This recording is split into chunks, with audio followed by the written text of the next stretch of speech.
आपके बुरे कर्म ही आपके सामने दुख बनकर प्रकट हो जाते हैं और आपके अच्छे कर्म ही आपके सामने सुख बनकर के प्रकट हो जाते हैं। जैसी करनी वैसी भरनी, आज किया कल पाएगा, चढ़ता सूरज धीरे धीरे ढलता है ढल जाएगा। अर्थात हमने जो कल किया था उसका फल आज पा रहे हैं, जो आज कर रहे हैं कल। तो सीता माता के दुख का कारण भी उनके अपने ही वो कर्म थे, इसलिए किसी को कोई दोष देने की जरूरत नहीं। आपके जीवन में भी जब कोई संकट आवे, कोई मुसीबत आवे, कोई परेशानी आवे, किसी पर दोष ना लगाना। हम लोगों की आदत होती है तुम्हारे कारण ऐसा हो गया, तुम्हारे कारण ऐसा हो, तुम्हारे कारण ना, किसी के कारण नहीं, इसका जिम्मेदार भी मैं हूं। इसलिए कहो हे प्रभु आपको कभी भूलूं नहीं, हे नाथ सदा आपका चिंतन करता रहूं। तो हम कितने कैरेट के हैं? राम तो 24 के थे, अब आप अपना हिसाब लगा लो। चलिए अब आप, कोई 2 कैरेट का ही रह गया, कोई 10 कैरेट का रह गया, कोई 15 का, शायद मुझे लगता है कोई 24 का हो, और हो तो फिर उन्हें मैं प्रणाम भी करता हूँ। यदि कोई 24 का है तो उन्हें प्रणाम, और नहीं है तो मेरी आपसे यह भी प्रार्थना है अपनी शुद्धता बढ़ाओ। हाँ, जो आपके भीतर मिलावट हो गई है हटा दो। भाई भट्टी में डालने से सोना शुद्ध हो जाता है ना, कचरा अलग, फिर बच गया सोना। तो आपके पास भी ऑप्शन अभी है कि आपके भीतर जितनी बुराइयां हैं, काम क्रोध लोभ ना जाने क्या क्या, सब सच, अभी भी समय है, कुछ बिगड़ा नहीं है। आप अभी भी सब कुछ निकाल बाहर करो और शुद्ध बुद्ध भाव से बस गोविंद का चिंतन करो। हे नाथ मैं आपको कभी भूलूं नहीं, बच्ची उम्र भगवान को दे दो, खत्म बात। तो मनुष्य का धर्म, अब आप मनुष्य हो गए ना 2% ही सही। अब मैं बताऊं मनुष्य का धर्म क्या है। मनुष्य का धर्म है सत्य बोलना। राम ने कभी अपने जीवन में असत्य भाषण नहीं किया, पूरी जिंदगी में 11,000 वर्षों तक राज्य किया है राम ने, 11,500 वर्षों, कभी झूठ नहीं बोला राम जी। तो राम सत्यवादी हैं। हमें भी कोशिश करनी चाहिए जो भी शब्द निकले सत्य ही निकले, हम झूठ ना बोलें। झूठ बोलकर आप 10 करोड़ रुपए कमा लो, वो 10 करोड़ 10 जगह से चले जाएंगे, और सच बोल करके आपने 10 रुपए कमाया तो वो आपके पास रहेंगे, आपका काम करेंगे, आपकी समृद्धि बढ़ाएंगे, आपका यश बढ़ाएंगे, आपको निरोगी रखेंगे। पाप की खीर पूड़ी और मेहनत की नमक रोटी अच्छी है। पाप की खीर पूड़ी से अच्छी मेहनत की नमक रोटी अच्छी। अब आप ही निर्णय करिए कि आपको किस प्रकार जीवन चुनना है, सत्य के मार्ग को चुनना है, असत्य के। देखिए आप स्वतंत्र हैं, दोनों मार्ग आपके लिए ईश्वर ने खोल रखे हैं, सत्य का भी असत्य का भी, अच्छा का भी बुरा का भी। शराब भी आपके पास है और दूध भी आपके पास है। निर्णय आपका कि आपको दूध पीना है कि शराब पीना है, निर्णय आपका, विचारधाराएं आपकी हैं। मनुष्य का धर्म है सत्य। राजा हरिश्चंद्र बिक गए पर सत्य को नहीं छोड़ा। हाँ, भागवत जी का प्रश्न दूसरा ये है, ईश्वर सगुण है या निर्गुण है?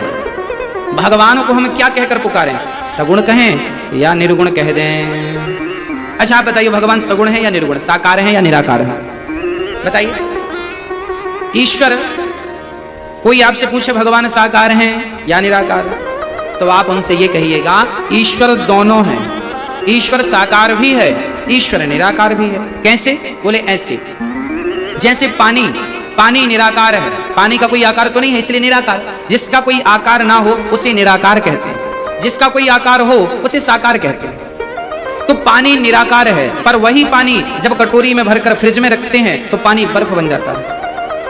पानी तो निराकार था पर बर्फ का एक आकार बन गया। तो जो पानी अभी निराकार था वही थोड़ी देर बाद आकार ले चुका है, साकार हो चुका है। तो पानी निराकार तो है पर जरूरत पड़ने पर वो साकार भी हो जाता है। उसी प्रकार भगवान निराकार तो है पर भक्तों के प्रेम की फ्रिज में जब भगवान प्रतिष्ठित होता है तो वही भगवान भक्तों के लिए साकार बनकर के, राम और कृष्ण बनकर के प्रकट हो जाते हैं। वही निराकार। निराकार कौन है? बोले आदि नारायण। जो नारायण है ना, जो नारायण है वो निराकार है, परंतु वही निराकार राम बनकर प्रकट हो गए, वही निराकार कृष्ण बनकर प्रकट हो गए, हम सबके लिए साकार बन के आ गए। तो आप साकार में मन लगाएं या निराकार में मन लगाएं, कोई बात नहीं है। पर एक बात तो बिल्कुल कन्फर्म है कि आपको निराकार में मन लगाने के लिए साकार का सहारा लेना ही पड़ेगा। फॉर एग्जाम्पल एक उदाहरण से समझ लेते हैं। मैया जी, ओ मेरी माँ, समझ में आ रही है बात? हाँ, जरा सुनिएगा। आपसे मैं अभी कहूं कि अपनी माँ का ध्यान करो। आपकी माँ की आंख कैसी थी, आपकी माँ के गाल कैसे थे, आपकी माँ की सूरत कैसी थी, जरा ध्यान लगाओ। आपकी माँ जरा कोशिश प्रैक्टिकल करो, मैं आपको प्रैक्टिकली समझाऊंगा। जरा देखो आपकी माँ कैसी है, देख लिया ना, बस आपकी आंखों के सामने माँ की सूरत उतर आई, हाँ या ना, प्रत्यक्ष प्रैक्टिकली चीजें हैं। अच्छा, आपकी आंखों के सामने माँ की सूरत क्यों उतर के आई है? क्योंकि आपने अपनी माँ को देखा है। अब आप जरा दूसरी बात सुनिए कि जिस बच्चे की माँ बचपन में ही मर गई थी, बच्चे को जन्म दिया और बेचारी चल बसी, उस बच्चे से कहा जाए कि तुम अपनी माँ का ध्यान करो, कैसी थी माँ, कैसी थी उसके गाल, कैसे थे उसका मुंह, कैसी थी सूरत, क्या वो ध्यान कर पाएगा? बोलो, क्यों नहीं करेगा? क्योंकि उसने कभी माँ को देखा ही नहीं। अरे भाई, माँ को जब आप सामने देखोगे तभी तो माँ के ना रहने पर भी उसका ध्यान कर पाओगे। माँ को देखोगे ही नहीं तो उसका ध्यान कैसे कर पाओगे? उसी प्रकार मंदिर में जब भगवान को देखोगे ही नहीं तो भगवान का ध्यान कैसे करोगे? इसलिए तो सगुण की जरूरत पड़ती है कि सगुण से ही आप निर्गुण तक पहुंच सकते हैं। पहले माँ को देखा मतलब वो सगुण थी, अभी माँ को आपने नहीं देखा फिर भी उसका ध्यान कर लिया, ये निर्गुण है। सगुण को देखा तो निर्गुण तक पहुंचे, सगुण को देखा ही नहीं तो निर्गुण तक पहुंचने का सवाल ही खड़ा नहीं होता, हाँ या ना? बात समझ में आई आपको? माँ को देखा ही नहीं है तो ध्यान किसका करेगा? सगुण को, माँ एक सगुण है ना, माँ का एक आकार मतलब सगुण है, पर वो सगुण जब चली गई, समाप्त हो गई तो सगुण निर्गुण हो गई। पहले माँ सगुण थी, मेरे सामने थी, अब माँ नहीं है मतलब माँ निर्गुण हो गई। तो सगुण को देखा तब तो निर्गुण में ध्यान लगा, सगुण को देखा ही नहीं होता तो निर्गुण में ध्यान कैसे? कुछ लोग हमारे भारत में ऐसे ही हैं, हम तो निर्गुण वाले हैं, निर्गुण वाले। अरे पागल, निर्गुण वाले हो तो सगुण से ही तो निर्गुण में जाओगे। पहली सीढ़ी पे पांव रखोगे तब तो दूसरी पे चढ़ोगे, दूसरी पे रखोगे तब तो तीसरी पे चढ़ोगे, और सीढ़ियों से ही तो छत पे जाओगे, कोई छलांग लगा के थोड़ी चले जाओगे। ईश्वर तक पहुंचाने के लिए सगुण तो सीढ़ियां हैं, सगुण की सीढ़ी, सगुण सीढ़ी है और निर्गुण छत है, समझिएगा। सगुण सीढ़ी है, निर्गुण छत है, छत तक पहुंचने के लिए सीढ़ियों का सहारा आवश्यक है। उसी प्रकार निर्गुण परमात्मा तक पहुंचने के लिए, निराकार का चिंतन करने के लिए साकार का सहारा जरूरी है। साकार में मन लगेगा। हम बिहारी जी का दर्शन किए हैं तो आंख बंद करेंगे तो बिहारी जी की छवि सामने आ जाएगी। अब देखा ही नहीं तुमने बिहारी जी को तो आंख बंद करके बैठे रहो, किसका ध्यान आएगा? जगन्नाथ जी को हमने देखा है, हमने आंख बंद की और हमने कहा जगन्नाथ जी ऐसे, उनके हाथ ऐसे, उनकी हमारे सामने लो तस्वीर बनने लगी जगन्नाथ जी ऐसे हैं। अब देखा ही नहीं तो तस्वीर किसकी बना लोगे? हमने द्वारिकाधीश जी को देखा है, ऐसे हैं, भगवान के हाथों में बंसी है और बड़ी ऐसे सामले से हैं और ऐसा दरबार है, ऐसा सुंदर मुस्कान है उनकी, देखा है तो चित्त में आ रही है छवि, देखा ही नहीं तो कैसे आती? भाई सगुण से ही तो निर्गुण है। कोई डायरेक्ट कहे मैं निर्गुण वाला हूं तो आपका ज्ञान अभी कच्चा है, थोड़ा पकाइए। सगुण, मैं निर्गुण का विरोध नहीं करता, राम जी खुद कहते हैं, मैं नहीं, चलो मेरी बात मत मानो, रामचरितमानस में सुंदरकांड में गोस्वामी जी लिख रहे हैं और राम अपनी वाणी से कह रहे हैं, राम जी सगुण उपासक, सगुण राम जी कह रहे हैं मुझे सगुण उपासक पसंद है, सगुण उपासक पर हित निरत नीति दृढ़ नयन, कह रहे हैं राम जी। और फिर भी अब कोई ना समझे तो फिर कोई समझा भी तो नहीं सकता। भगवान के अवतार कितने हैं ये प्रश्न भागवत जी का है। सौनक जी प्रश्न कर रहे हैं सूत जी से, भगवान के अवतार कितने हैं? अब यहां से पावन सी कथा प्रारंभ होती है। भगवान के 24 अवतार हैं। भगवान के टोटल कितने अवतार हैं? 24। कौन कौन से? पहला अवतार है सनकादि, सनक, सनंदन, सनातन, सनत कुमार, इन चारों को एक ही कहा जाता है। दूसरा अवतार भगवान ने 12 बनकर के हिरण्याक्ष कुमार के पृथ्वी की स्थापना करने के लिए 12 अवतार धारण किया। विष्णु वाराह भगवान की नगरी से ही ये दास है। हाँ, पूरे भारत में 12 भगवान का एक ही मंदिर है जहां हमारी दास की जन्मभूमि है। रेमझा गांव से 9 किलोमीटर दूर मझौली है, वहां विष्णु वाराह भगवान का एक प्रसिद्ध मंदिर है। विष्णु वाराह भगवान का कहा जाता है कि एक किसान बैल चरा रहा था। हाँ, वो किसान पेशे से मछुआरा था। उसने जाल डाला तो मछली तो फंसी नहीं, उस नदी से पत्थर फंस के आ गया। उसने फिर फेंक दिया नदी में, नदी पत्थर आया तो फेंक दिया। फिर जाल डाला, फिर पत्थर वही आया, फिर फेंक दिया। फिर जाल डाला, फिर पत्थर आया। उसको लगा ये बार बार आ रहा तो रख ही लो, पत्थर को जेब में रख लिया। घर ले आया, घर में एक जगह पर रख दिया। अब वो पत्थर ना 12 बन करके सबकी फसल बर्बाद करता। लोग शिकायत करते कि इसके घर से निकलता है, लोग पीछा करने लगे ये कहां से आया। तो वो जाता और उसके घर में जाके समाप्त। लोग कहते तेरे घर से तूने कब से 12 पालना शुरू कर दिया? बोला मेरे घर तो कुछ नहीं है। नहीं नहीं है। तब फिर उसे सपना आया कि जो तुझे पत्थर मिला था उसके लिए तू एक मंदिर बना। तो मझौली में उसने एक मंदिर पावन तट पर। तो ये 12 भगवान वही हैं जिन्होंने दूसरा अवतार, ये दूसरा भगवान के दूसरे अवतार है, हिरण्याक्ष को मारने के लिए आपने जन्म लिया। कहां से? ब्रह्मा जी की नासिका से। तीसरा अवतार नारद जी का। चौथा अवतार चौथा अवतार नर नारायण का, पांचवा अवतार कपिल देव जी जो अपनी मां को सांख्य शास्त्र का उपदेश दिए, सारी चर्चा में आपको आगे करूंगा। छठवें अवतार में दत्तात्रेय जी, सातवें में यज्ञ भगवान, आठवें में ऋषभदेव जी, नौवें में पृथु भगवान, 10वें में मत्स्य, एक बार भगवान मछली भी बने मत्स्य, 11वां अवतार कछुआ कच्छप, 12वां अवतार भगवान का हुआ धनवंतरी, 13वां अवतार मोहिनी, 14वां अवतार नरसिंह। नरसिंह भगवान किस लिए आए? प्रहलाद के लिए। 15वां अवतार भगवान का बावन भगवान क्यों आए? राजा बलि के लिए। 16वां अवतार परशुराम जी क्यों आए? क्योंकि उस टाइम के लोग आतताई हो गए तो सहस्त्रार्जुन को मारने के लिए श्री परशुराम जी ने अवतार लिया था। 17वां अवतार व्यास जी जिन्होंने 17-18 पुराण और वेदों का विस्तार और महाभारत जैसा दिव्य ग्रंथ लिखा, ऐसे व्यास जी 17वें अवतार। 18वां अवतार त्रेता में राम जी का, भगवान श्री राम जी का। 19वें अवतार में बलराम जी भी भगवान के ही अवतार हैं। 20वां अवतार हुआ है श्री कृष्ण भगवान 20वें अवतार हैं। 21वें अवतार हैं बुद्धावतार जो कलयुग में हुए हैं, बुद्धावतार बुद्ध भगवान। 22वें अवतार में भगवान हरि अवतार जिन्होंने हाथी को बचाने के लिए हरि अवतार धारण किया, हाथी का पांव मगर ने पकड़ा था एक बार, आगे मैं कथा सुनाऊंगा। हाँ, उनके लिए भगवान ने अवतार। 23वां अवतार भगवान का हंस अवतार, ब्रह्मा जी को उपदेश करने के लिए ये हुआ था। और कलयुग के आखिरी में 24वां अवतार हुआ नहीं है, होगा कल की अवतार। संबल ग्राम में विष्णु यश नाम के पंडित जी के घर में कल की अवतार होगा, हुआ नहीं होगा। भागवत जी में जो लिखा है वो पिछला भी लिखा है और आगे जो होना है वो भी लिखा है। बुद्धा अवतार होगा भागवत जी में ये लिखा है, अर्थात भागवत जी तब लिख गई थी जब बुद्ध भगवान का अवतार नहीं हुआ था।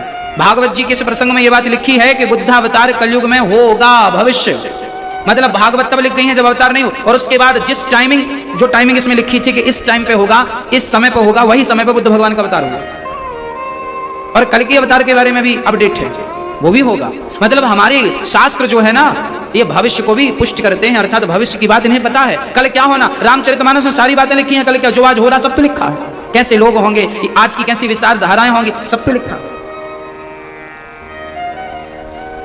एक बार व्यास जी ने 17 पुराण लिखने के बावजूद भी बड़े परेशान थे, बड़े उदास। तब नारद जी आए कीर्तन करते हुए, क्या हुआ, आप परेशान क्यों हैं, उदास क्यों हैं? तब कहा मैं इसलिए परेशान हूं, व्यास जी ने कहा मैंने 17 पुराण लिख दिए पर मन को शांति नहीं मिली।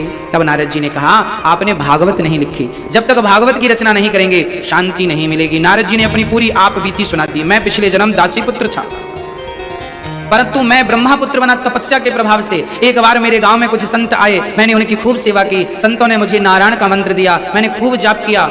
मेरी माँ ने संतों के संग जाने से रोक दिया, पर मेरी माँ को एक दिन सांप ने डस लिया तो मेरी माँ मर गई और मैं सीधा माँ का संस्कार करके जंगल गया और वहां केवल नारायण नारायण श्रीमन नारायण का जाप किया। जाप करते करते करते करते मेरी जवानी बीत गई, बुढ़ापा बीत गया। जब मृत्यु हुई तो आकाशवाणी हुई, पुत्र इस जन्म में तुझे मेरा दर्शन नहीं, अगले जन्म में होगा। तब नारद जी कहते हैं मैं तब इंसान था, दासी का बेटा, इस जन्म में ब्रह्मा का बेटा बन के हूं, केवल भजन के प्रभाव से। याद रखना भजन का प्रभाव कभी नष्ट नहीं होता, आज ना सही उसका फल मिलेगा जरूर। एक बार तपना होता है, तपाना होता है, उसके बाद जो सुख मिलता है ना अपार होता है। सुदामा गरीब थे पर जब भगवान की शरण में गए तो जीवन भर दुख उठाया, अंत में भगवान ने 2 लोकों का मालिक बनाया। केवल मालिक नहीं, सुदामा को जवान भी किया भगवान ने। सुदामा बुढ़े गए थे और पता है आपको सुशीला और सुदामा दोनों जवान हो गए थे और जवानी में फिर उन्होंने अपना राज्य भोगा और सारा सुख भोगकर फिर भगवान के धाम को गए। अर्थात भगवान की भक्ति कोई करेगा तो संसार के सुख से भी वो वंचित नहीं रहेगा। कोई भी सुख हो, अर्थ धर्म काम मोक्ष, कोई भी सुख, यदि संसार के भोगों की किसी को कामना है तो भगवान वो भी उसे देते हैं, जा भोग ले। धन की कामना है, ले धन ले, सब कुछ देते हैं भगवान। भाई बेटा पिता की सेवा तो करे, पिता तो सब देंगे उसे, जितनी प्रॉपर्टी सब ले ले, और सेवा नहीं करे और धन मांगे तो पिता भी सोचता है कि इसे देने से कोई फायदा नहीं, बर्बाद कर देगा, इसका दूसरा उपयोग करने का सोचने लगता। पिता है परमात्मा, त्वमेव माता च पिता त्वमेव। जब हम सही मार्ग पर चलते हैं, ईश्वर की प्राप्ति के लिए तड़पते हैं तो भगवान फिर सब कुछ देते हैं। उनके लिए कोई चीज दुर्लभ नहीं है, वो सब देते हैं, जो चाहिए सब कुछ मिलेगा। नारद जी कहते हैं मैं उसका साक्ष्य हूं, मैं उसका गवाह हूं। इसलिए सदा भगवान से धन दौलत की चाहत न रख करके केवल भगवान के चरणों की और भगवान की भक्ति की चाहत रखना चाहिए। भगवान को जीवन दे दो और कह दो कि हे प्रभु ये जीवन तेरे हवाले है। हाँ गोविंद, हम तो आपके हैं, अब जैसे आप नचाना चाहे नचाएं, बस आपके बनना है। हम ना आपसे, आप सभी से एक छोटी सी प्रार्थना मैं बार बार करता हूं कि हमने सबके तो सबका बनकर तो हमने देख ही लिया। हाँ, हम एक बार भगवान की बनकर देख लें, हाँ ना। हाँ, देख लिया, सबका बनकर देख लिया, सबके लिए करके देख लिया। अब एक बार भगवान का होकर देख लो और अपने लिए कुछ पुण्य करके देख लो, बस सब तो हो गया। कब तक करोगे? जितना किया बहुत है, अब कुछ अपने लिए कुछ कमा लो, राम नाम की पूंजी कमा लो। व्यास जी महाराज ने भागवत लिखी, 17 पुराण लिखने के पश्चात अंत में श्रीमद् भागवत लिखी।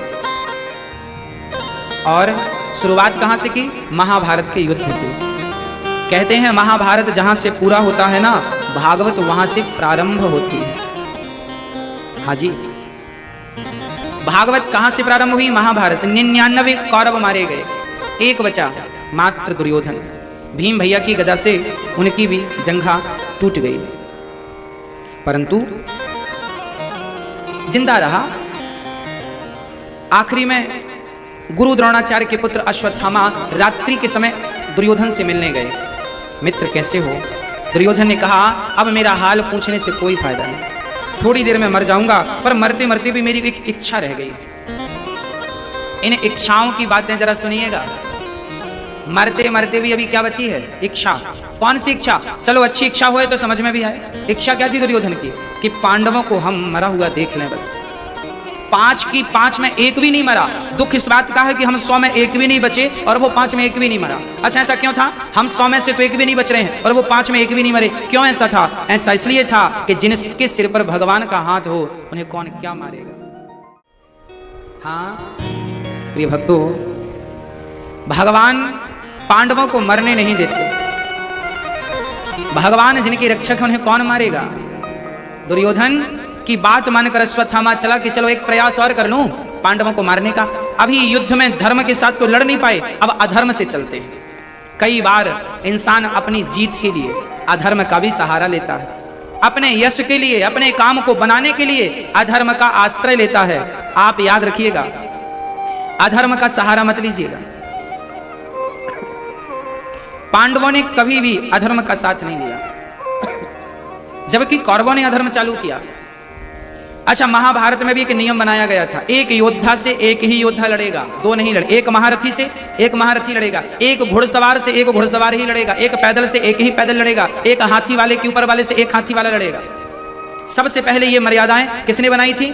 पितामह भीष्म ने। पितामह भीष्म की ये मर्यादाएं थी, ऐसा युद्ध होगा क्योंकि ये धर्म युद्ध है। धर्म क्षेत्र कुरुक्षेत्र समवेता युद्धोत्सव, धर्म युद्ध है। इस धर्म को तोड़ा किसने था? ये धर्म एक से एक ही युद्ध करेगा। ये मर्यादा महाभारत में कहां टूटी? अभिमन्यु के वक्त टूट गई। अभिमन्यु के समय एक अभिमन्यु से 8 महारथियों ने युद्ध किया था। उसमें गुरु द्रोणाचार्य भी थे, शकुनी भी थे, कर्ण भी थे, दुशासन भी थे, दुर्योधन भी थे, जयद्रथ भी थे। हाँ, ऐसे और थे दिग्गज महारथी। एक से एक ही लड़ने की मर्यादा बनाई गई थी, दोनों पक्षों ने इसे स्वीकार भी किया था, पर यह मर्यादा टूट गई। टूट गई। कब टूटी? पितामह भीष्म की बाणों की सैया के बाद टूटी। पितामह भीष्म ही जब टूट गए तो उनकी बनाई मर्यादा भी टूट गई। उस समय सेनापति पितामह नहीं थे, उस समय गुरु द्रोणाचार्य सेना पद पर अभिषिक्त थे। टूट गई मर्यादा। अब भगवान ने कहा अच्छा तुमने तोड़ दी मर्यादा, तब फिर आओ मैदान में। तब फिर अर्जुन ने भी क्या किया? दानवीर कर्ण का रथ जब जमीन पर धंस गया तो उसमें यह भी नियम था कि जब किसी का रथ काम ना कर रहा हो और योद्धा रथ पर ना हो तो उस पर बाण ना चलाया जाए। अर्जुन ने नहीं चलाया। भगवान ने कहा अर्जुन पागल मत बन, निहत्थी अभिमन्यु पर इन्हीं ने बाण चलाया था। जब इन्होंने मर्यादा का ख्याल नहीं रखा तो तुम क्यों पंडित बन रहे हो? याद रखना, जब आप धर्म का पालन करेंगे तो धर्म आपकी रक्षा करेगा। जब आप ही मर्यादाओं को तोड़ देंगे तो फिर जिन मर्यादाओं को आपने तोड़ा है, याद रखना दुर्योधन कर्ण कभी ना मरते, कभी कभी कभी ना मरते, क्योंकि कवच कुंडल उनके पास था, कभी ना मरते यदि उन्होंने अपनी मर्यादाओं को ना तोड़ा होता तो। यदि उन्होंने निहत्थे अभिमन्यु पर बाण ना चलाया होता तो क्या अर्जुन चला पाते? पर अर्जुन का भी बल तब बढ़ा कि जब तुमने मर्यादाओं का ध्यान नहीं दिया। हम क्यों करें? रथ पर नीचे थे, रथ से उतरे थे, पर धनुष बाण उनके पास था, छोड़ा नहीं था, निहत्थे नहीं थे, बाण चला दिया, मारे गए। अब आप कहेंगे महाराज जी अर्जुन ने भी तो अधर्म का साथ लिया, माना की, पर ये तो बताओ कि इसकी शुरुआत किसने की? क्या एक ही व्यक्ति धर्म का पाठ पढ़ेगा? क्या एक के लिए ही धर्म है? क्या हम ही धर्म का पालन करें? आपका कर्तव्य नहीं है कि आप धर्म का पालन करें? क्या दुर्योधन का कर्तव्य नहीं था कि वो अभिमन्यु निहत्था था तो ना बाण चलाएं? क्या पितामह भीष्म पर, क्या गुरु द्रोणाचार्य का ये कर्तव्य नहीं था कि वो निहत्था है तो उसको बाण ना चलाएं, मारे ना? क्या जयद्रथ का काम नहीं था? क्या कर्ण ज्ञानी नहीं थे, समझदार नहीं थे कि एक बालक पर बाण चलाया? उस समय इनकी उम्र मात्र 20 साल की थी। अभिमन्यु कितने साल का? 20 साल का बच्चा था, 20 वर्ष की उम्र थी, निहत्थे 7 दिग्गजों ने मारा। और मरने के बाद जयद्रथ ने, पता है, अभिमन्यु के सिर पे लात मारा था, मर गया जब, तो मरे हुए अभिमन्यु के मस्तक पर लात जयद्रथ ने मारा था। ये जयद्रथ कौन था? दुर्योधन के जीजा जी थे। तो क्या तुम्हारी गुनाहों का कोई हिसाब नहीं होगा? कर लो गुनाह, कर लो, हिसाब जब होगा तब होगा। शुरुआत तुमने की है, अब भोगने के लिए तैयार हो जाओ। दूसरे दिन अर्जुन ने प्रतिज्ञा कर ली, कल के युद्ध में मैं जयद्रथ को मार डालूंगा, नहीं तो मैं अग्नि स्नान कर लूंगा, आग में कूद जाऊंगा। दूसरे दिन के युद्ध में तो जयद्रथ भागने लगा कि मैं भाग जाऊं, नहीं तो अर्जुन मार डालेगा। समझाया सबने, ना हम तो हैं, हम तो हैं, तुम कितने भी बड़े बने रहो, जब तुमने अधर्म किया है तो वही अधर्म तुम्हारे प्राण लेगा। रावण को किसने मारा? राम ने ना, रावण को राम ने नहीं, रावण के पापों ने रावण को मार डाला। कौरवों को पांडवों ने नहीं, कौरवों के पापों ने मार डाला। आज का इंसान जब मरता है ना, वो आरोप लगाता है तुम्हारे कारण हुआ ना, तुम्हारे अपने पापों के कारण तुम परेशान हो, तुम्हारे पापों ने तुम्हें मारा है। भर गया है पाप घट पापी के अत्याचार से। कृष्ण कहते हैं पापियों का विनाश होगा मेरे कृष्ण अवतार से। चल पड़े भगवान। दूसरे दिन का युद्ध प्रारंभ हुआ, शंखनाद हुआ, सारे अपनी अपनी जगह पर स्थित हो गए, चालू हुआ महाभारत। आज लंबी सेना के बीच में जयद्रथ को नियुक्त किया, बड़ी सिक्योरिटी थी, कोई पक्षी भी पर नहीं मार सकता, इतनी सिक्योरिटी टाइट। अर्जुन बहुत दूर थे, परंतु जब शाम होने को आई, सूर्य अस्त में मात्र 1 घंटा शेष रह गया, तब भगवान समझ गए कि अर्जुन तो जयद्रथ तक पहुंच नहीं सकता। देखिए, जब आप भगवान के चरणों में समर्पण कर देते हैं तो फिर भगवान ही आपके लिए मार्ग प्रशस्त करता है। भगवान समझ गए कि ये तो नहीं पहुंच सकता, तो भगवान ने युक्ति निकाली। भगवान ने दिन को ही रात कर दिया, संध्या हो गई, सूर्य को ढक लिया बादलों ने, सबको लगा शाम हो गई। अच्छा, यहां मैं एक प्रश्न भी आपसे करना चाहूंगा, मुझे ये बताइए आप लोग कि भगवान पक्षपाती हैं या नहीं? मैया जी, राधे राधे, बताइए भगवान पक्षपाती हैं या नहीं? हाँ या ना? भगवान इतने बड़े पक्षपाती हैं, इनके जैसा कोई नहीं। कहां पक्ष लिया? वही कथा। सूर्य अस्त होने में मात्र 1 घंटा शेष रह गया, भगवान ने माया को बुलाया, बादलों ने सूर्य को ढका। जब बादलों ने ढका, दुर्योधन ने कहा चल अब तूने प्रतिज्ञा ली थी अमर। अब दुर्योधन के कहने से अर्जुन ने संकल्प लिया था मर जाऊंगा, चिता बनाई, जलने के लिए जाने लगे। तभी जयद्रथ का मन हुआ कि मैं अपने दुश्मन को मरता हुआ तो देखूं, भाग के सारी सिक्योरिटी तोड़ कर आ गया, मैं भी देखूं, हा हंसने लगा। अब भगवान समझ गए मैं भी तो यही चाहता था, तू आ जा। आया, खड़ा हुआ, तब भगवान ने कहा माया तुम्हारा काम हो गया, जाओ। जैसी गई बादल हटे सूर्य की किरणें, भगवान ने कहा अर्जुन अभी सूर्य अस्त नहीं हुआ, सूर्य अस्त होने में अभी भी 10 मिनट शेष रह गए।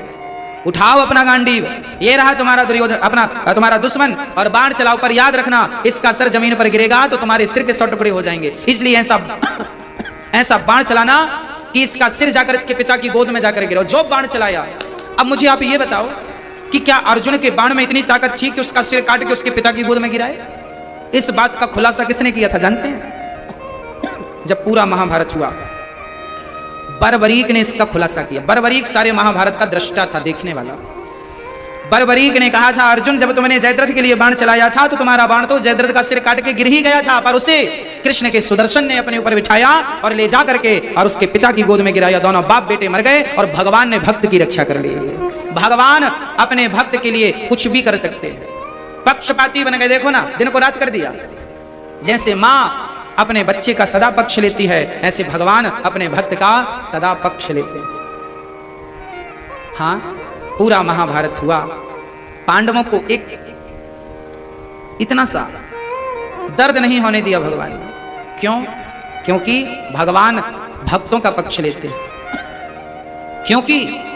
क्योंकि भगवान कृष्ण के सामने भगवान को मांगने दुर्योधन भी गया था और अर्जुन भी गया था। फर्क इतना है कि दुर्योधन ने भगवान से सेना मांगी और दुर्योधन ने सेना मांगी और भगवान से अर्जुन ने सेना नहीं, भगवान से भगवान को मांगा। भगवान से मांगा दुर्योधन ने और भगवान को मांगा अर्जुन ने। तो जिसने भगवान से मांगा वो तो एक भी नहीं बचे और जिसने भगवान को मांगा उसका बाल भी बांका नहीं होने दिया। बस आप समझ लो कि आपको भगवान से मांगना है या भगवान को मांगना है। भगवान से मत मांगिए, भगवान को मांगिए।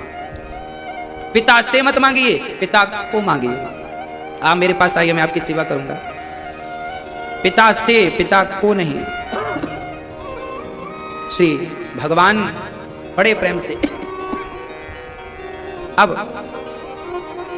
महाभारत का युद्ध हुआ, अश्वत्थामा आया, द्रौपदी के 5 बच्चे सो रहे थे। उन 5 बच्चों को पांडव समझकर, क्योंकि 5 के एक एक बेटा था द्रौपदी के द्वारा, उनकी शकल बिल्कुल पिता जैसी थी। रात्रि के 12 बजे और अश्वत्थामा डरे भी थे, कोई देखना ले, चोर तो डरा ही होता है। बच्चों को पांडव समझकर 5 का बड़ी निर्दयता से सिर काट दिया, गर्दन काट दी। 5 का सिर लिया, चल पड़ा। देख दुर्योधन, ये रहे तेरे दुश्मन, देख मैंने पल भर में मार दिया। दुर्योधन बड़ा प्रसन्न, वाह मेरे दुश्मन मारे गए। थोड़ी देर बाद जब ध्यान से देखा ये पांडव नहीं, पांडव पुत्र हैं, उसी क्षण दुर्योधन की मृत्यु हो गई। पहले प्रसन्नता हुई कि पांडव मारे गए, फिर दुख हुआ कि पांडव नहीं, पांडव पुत्र हैं। सुख और दुख की संधि में दुर्योधन की मृत्यु हो गई, प्राण निकल गए। और जब प्राण निकले, वाह, इसे वरदान था, श्राप था। ये छोटा था ना दुर्योधन, तो संतों के पूजा पाठ के बर्तन फेंक देता था, चुरा लेता था। बड़ा परेशान बच्चा था तो भी परेशान संतों को करता। और जब संत पूछते क्यों रे तूने हमारे बर्तन चुराए, भगवान जी चुराए, भगवान को चुरा लेता, फेंक देता यमुना जी में। संतों को गुस्सा आई, संतों ने कहा क्यों रे, और जब संत पूछते ना तो रोने लगता। बीच में पितामह जी के पास चला जाता, देखो देखो बाबा जी में डांट रहे हैं। संतों ने श्राप दे दिया, नौटंकीबाज। पहले हंसता है अकेले में और सबके सामने रोने लगता है। जा तुझे श्राप देता हूं, आज के बाद तू हंसा और तुरंत रोया तो तेरी मृत्यु हो जाएगी। तब से ये साथ में हंस नहीं सकता था, हंसता तो हंसता ही और रोता तो रोता ही, एक साथ दोनों नहीं कर सकता था। पर आज इसके संग वैसे ही हुआ। पहले तो पांडव मर गए, ये सुनकर प्रसन्नता हुई, और फिर ये पांडव नहीं पांडव पुत्र हैं ये सुनकर बड़ा दुख हुआ कि ये तो गलत हो गया। उसी समय इसके प्राण निकल गए। प्रिय भक्तों, अब द्रौपदी मां जो थी उसके तो 5 बच्चे मारे गए। अब यहां एक प्रश्न खड़ा होता है, भगवान के ऊपर एक उंगली उठ रही है कि हे प्रभु, आपने पांडवों को तो बचा लिया, आप चाहते तो पांडव पुत्रों को भी तो बचा लेते, इनको भी तो मरने से आप बचा सकते थे। द्रौपदी ने यह प्रश्न किया है कि प्रभु आप तो सर्वांतर्यामी हैं, सब जानते हैं, तो आपने उनकी रक्षा क्यों नहीं की। तब भगवान ने कहा, द्रौपदी इन बच्चों की उम्र इतनी ही थी, और सच्ची बात यह थी कि इन बच्चों ने जन्म ही इसलिए लिया था दुर्योधन की मृत्यु के कारण बनने के लिए। ये ना मरते तो दुर्योधन की मृत्यु ना होती, उनके लिए इनका मरना जरूरी था। मतलब ईश्वर जो करते हैं उसके पीछे प्लानिंग होती है। इस कारण से ये कारण समाप्त होगा और इस कारण से ये कारण बनेगा। लीला है, हम लोग ना तुच्छ प्राणी हैं, हम भगवान की लीलाओं को समझते नहीं हैं। अश्वत्थामा के बाल पकड़ करके घसीट करके द्रौपदी के सामने खड़ा कर दिया अर्जुन ने। देखो द्रौपदी, आपके पुत्र का हत्यारा आपके सामने खड़ा है, जो सजा देना चाहो इस हत्यारे को दे दो। अच्छा मुझे आप एक बात बताओ, यदि आपके अपनों का कोई हत्यारा आपके सामने आकर खड़ा हो जाए तो आपके क्या विचार होंगे उसके लिए? क्या आपके भीतर उसके लिए कोई दया का स्थान होगा?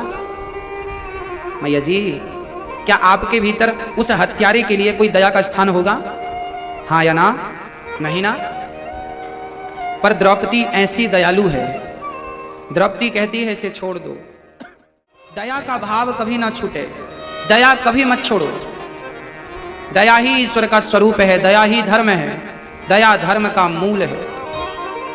जीव मात्र पर दया करते रहिए, दया ना छूटे कभी। हाँ, दया ही ईश्वर तक पहुंचाएगी, इसलिए दया जरूरी है। हम लोगों के भीतर ना करुणा नहीं है, हमारे भीतर दया नहीं है। अच्छा, दया होती तो आजकल के बच्चे अपने माँ पर ही दया कर लेते, पर आजकल के तो बच्चे अपने माँ का भी दर्द नहीं समझते। दर्द इसलिए तो नहीं समझते क्योंकि भीतर दया है ही नहीं। भाई जिसके भीतर दया है वो तो दर्द समझेगा, दया ही नहीं है तो दर्द क्या समझेगा। दया रहित हो गया है प्राणी। भगवान भी कहते हैं कि जब तुम्हें लोगों पर दया नहीं है तो हम तुम पर दया क्यों करें। अच्छा, दया का उल्टा करिए, क्या है दया का उल्टा है याद। जब आप जीव मात्र पर दया करेंगे तो ईश्वर आपको याद जरूर करेंगे। हाँ, अच्छा, दया मां दया की प्रतिमूर्ति होती है, इसलिए मां को ममता मई कहते हैं, करुणा मई कहते हैं। हाँ, इसलिए द्रौपदी एक मां है, भले उसके 5 बच्चे मर गए हैं, पर वो ये सोचती हैं कि यदि मेरे बच्चे मर गए और मैंने इसे मार दिया तो कल इसकी मां भी तो रोएगी अपने बच्चे के लिए, ये भी तो किसी मां का बेटा है। द्रोणाचार्य की पत्नी का तो यही सहारा है, द्रोणाचार्य तो चले गए महाभारत में, इसको मार देंगे तो इसकी मां अनाथ सी हो जाएगी, इसलिए मारना ठीक नहीं। मां द्रौपदी है और हमारी मां द्रौपदी मां और सबकी मां हमें यही समझाती है, करुणा करो, दया करो। मां की दयालुता तो देखो। अच्छा, एक बात बताओ, कभी भी मां सपने में भी क्या अपने बच्चे का बुरा सोच सकती है? नहीं। मां कभी भी, पूरी दुनिया में एक मां ऐसी है जो बच्चा गाली भी दे मां को, मां के साथ बुरा व्यवहार भी करे तो भी मां उस बच्चे के लिए गलत नहीं सोच सकती, ना सुन सकती। ऐसी मां होती, ऐसी तो सिर्फ मां होती है। याद रखना, पिता भी ऐसा नहीं होता। पिता का स्थान भी मां से बहुत नीचा है, मां का स्थान तो सबसे ऊंचा है। मां सिर्फ मां होती है, मां जैसा कोई नहीं। इसलिए अपनी मां और अपने मां की पूजा, मां का सम्मान, मां का आदर करना जरूरी है। जो बच्चे अपने मां की सेवा करते हैं उन्हें मंदिर जाने की भी जरूरत नहीं है। मां की सेवा ही भगवान की भक्ति है, भगवान की पूजा है। जब मां के चरणों को धोते हो तो भगवान स्नान कर लेते हैं, क्योंकि भगवान मां के ही चरणों में रहते हैं, चरण में ही भगवान का वास है। तो मां के चरणों में जल डालो, भगवान का स्नान। मां के चरणों में फूल चढ़ाओ, भगवान को फूल चढ़ गया। मां को भोजन कराओ, भगवान का पेट भर गया। मां की पांव सेवा करो, चरण दबाओ मां के, तो भगवान के पांव दब रहे हैं वो। भगवान डायरेक्ट कोई सेवा नहीं लेते, मां से ही भगवान का कॉन्ट्रैक्ट है सारा। तुम्हारी सेवा होती जाए तो सप्लाई इस तरफ करते जाना। मां को जब पांव दबाने से जब सुख मिलता है ना, तो मां के भीतर से जो दुआ निकलती है बच्चे के लिए, जीता रहे बेटा, खुश रहे, वो आशीर्वाद भगवान का है। इसलिए मां और भगवान दोनों पर्यायवाची हैं, इसलिए तो भगवान के लिए हम लोग गाते हैं।